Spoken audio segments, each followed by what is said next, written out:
So this is my first time to try durian. So, yung friend ko, si Hannah, may bago silang harvest sa farm nila ng durian. So, binigyan niya ako kasi last time nung nag-Malaysia kami, hindi ako nakatikim. Well, ang nakatikim ako is durian chocolate, durian na pulveron, something, sa Vietnam. Pero yung fruit talaga hindi. Kasi sa Malaysia talaga, nakikita ko, parang sarap na sarap sila. Ang daming nagmumukbang talaga dun sa night market. Natatakam ka talaga. Nag-amoy talaga siya dito sa bahay.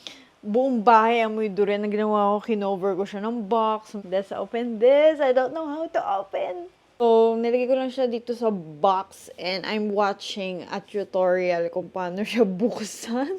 So, I only have this one. Sabi niya kasi, gamitan ko daw ng tela or what. Wala naman ako yung mga basahan lang yung mga tela dito. Sabi, sa lines daw. Oh my gosh! Oh my gosh! I see it. Sabi sa napanood ko, apply pressure, charing.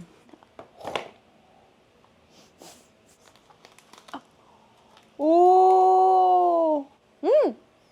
Ano, may pagkaamoy siya ng guyabano somehow. Tada! Ayun, meron! Oh! Ang lambot niya. Bakit parang savory smell? Hindi ko maintindihan. Bakit parang amoy ulam? Tama ba? Yun. Oh! Tada!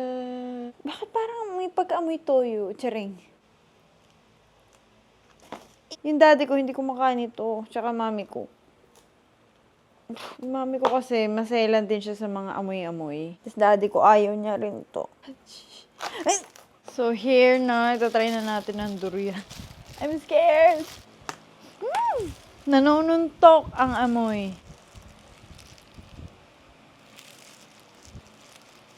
Okay.